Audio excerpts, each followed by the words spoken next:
हरिव्यापक सर्वत्र समाना, प्रेम ते प्रकट हो ही में जाना। नमस्कार, मैं प्रभात रंजन मिश्रा, स्वागत है आपका हमारे चैनल पर। आज की खबर बेहद विशेष है क्योंकि ये खबर किसी विशेष महामानव के बारे में है। वो महामानव जिसे ये पूरा संसार भगवान के रूप में जानता है और उन्हें भक्त वत्सल भी कहता है।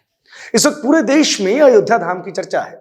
क्या पुरुष, क्या मादा, क्या किन्नर, हर व्यक्ति अयोध्या पहुंचना चाहता है क्योंकि 500 वर्षों के बाद हमारे आराध्य प्रभु श्री राम अपने धाम वापस आए हैं, अपनी जन्मभूमि पर वापस आए हैं। इसीलिए उत्सव भी बड़ा था। भारत आस्थाओं का देश है।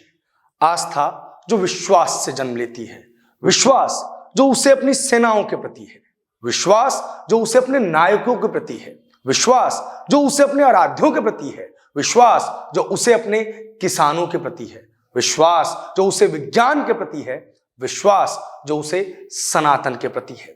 शायद यही तो विश्वास है जिसकी वजह से सराय राशि के जो रघुकुल वंशज हैं उन्होंने 500 वर्षों तक ना अपने सर पर पगड़ी बांधी और ना ही पांव में जूते पहने, चमड़े वाले जूते पहने। यह आस्था ही तो थी। ऐसे ही एक विश्वास की कहानी अयोध्या धाम से आई है, जहां लोगों का मानना है कि भक्त शिरोमणि वीर बजरंगी भक्त वत्सल प्रभु राम के दर्शन करने के लिए पहुंचे हैं। आप कहेंगे कि ये कैसा मजाक है, कैसी अंधविश्वासी बात आप कह रहे हैं, लेकिन जो कहानी मैं आपको सुनाने वाला हूं उस कहानी को सुनने के बाद आप कहेंगे कि हो सकता है, संभव है कि वीर बजरंगी प्रभु श्री राम के उस बाल स्वरूप के दर्शन करने के लिए पहुंचे हैं जिसके दर्शन करने की इच्छा समस्त सनातन प्रेमियों की है। खबर अयोध्या की है। 500 वर्षों बाद ये भव्य मंदिर बन रहा है। इसका गर्भगृह बनके तैयार हो चुका है। प्रधानमंत्री नरेंद्र मोदी मुख्य यजमान के रूप में वहां पहुंचे और सारे पारंपरिक विधि विधानों के साथ, शास्त्र सम्मत विधि विधानों के साथ उन्होंने प्रभु राम की पूजा अर्चना की।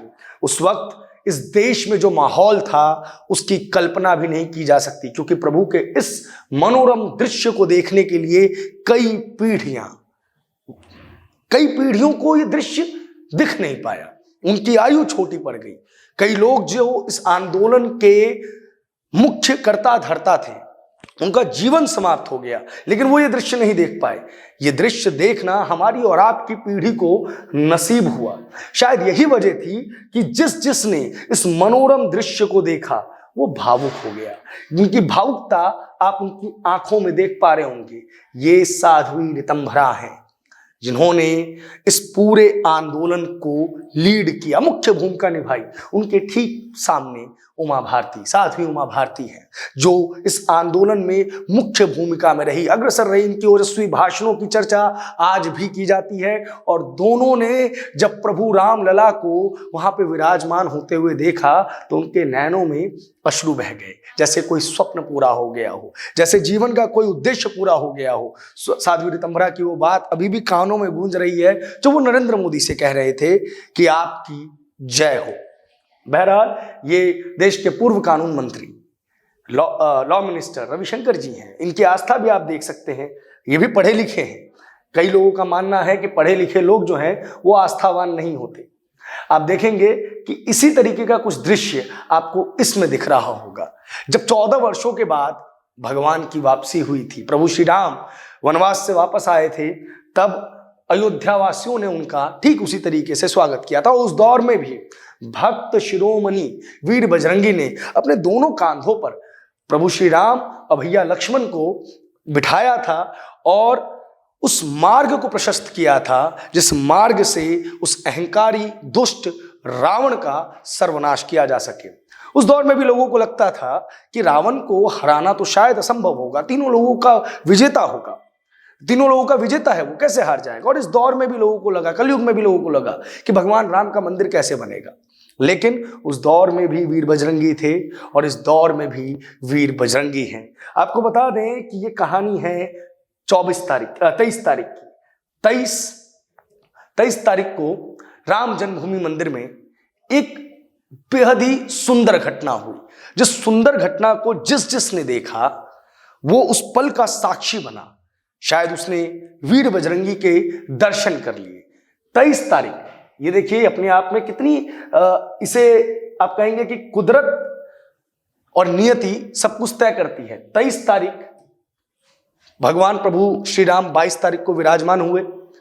संतों का, अभिनेताओं का, व्यापारियों का, क्रिकेटर्स का, देश के सभी गण्यमान्य लोगों का वहां जमावड़ा लगा हुआ था। सब लोग प्रभु को एकटक निहार रहे थे। ऊपर शायद अयोध्या, चूंकि मैं होके आया हूं तो लोगों का मानना था कि जिस तरीके से प्रभु राम का जब जन्म हुआ, जब उनका विवाह हुआ, तो सारे देवी देवता जमीन पर आ गए। ऐसा ही दृश्य कुछ उस वक्त भी था जब प्रभु श्री राम की घर वापसी हुई।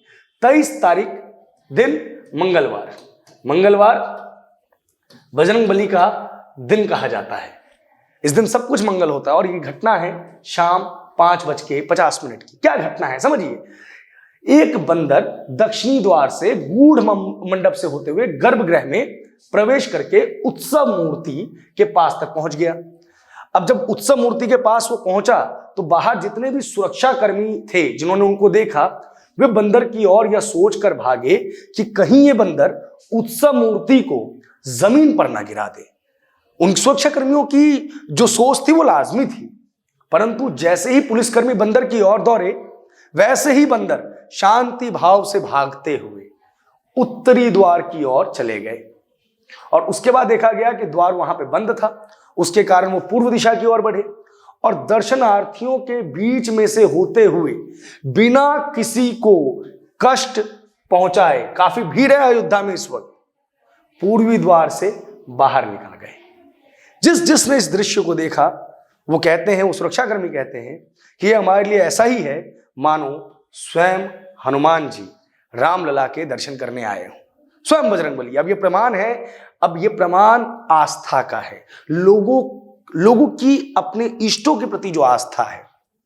एक वानर अगर प्रभु श्री राम की उत्सव मूर्ति की दर्शन करने के लिए आ रहा है तो शायद उनके भीतर भी एक आस्था है। और लोगों ने ये माना है कि प्रभु श्री राम के दर्शन करने के लिए, भक्त वत्सल के दर्शन करने के लिए भक्त शिरोमणि जो है वो स्वयं पधारे हैं। अब इस खबर पे आपकी कोई भी राय हो सकती है, लेकिन मैंने फिर जैसा कहा कि आस्था विश्वास से जन्म लेती है। विश्वास कलयुग का एकमात्र शस्त्र है। इस विश्वास की, इस आस्था की कद्र होनी चाहिए। फिलहाल इस वीडियो में इतना ही। हम इसी तरीके की खबरें आप तक लाते रहेंगे। इसमें विश्लेषणात्मक खबरें होंगी, हम पॉलिटिकल जो चीज़ें इस देश के अंदर चल रही होंगी उसके बारे में आपको बताएंगे। इसको और बेहतर करने का प्रयास किया जाएगा। चूंकि ये हमारी प्रथम वीडियो है तो हमसे कुछ गलतियां भी हुई होंगी। आप उन गलतियों को कमेंट बॉक्स में ज़रूर बताएं, हम उसे सहर्ष स्वीकार करेंगे और हम अगली दफ़ा और बेहतर करने का प्रयास करेंगे। फिलहाल इस वीडियो में इतना ही। धन्यवाद।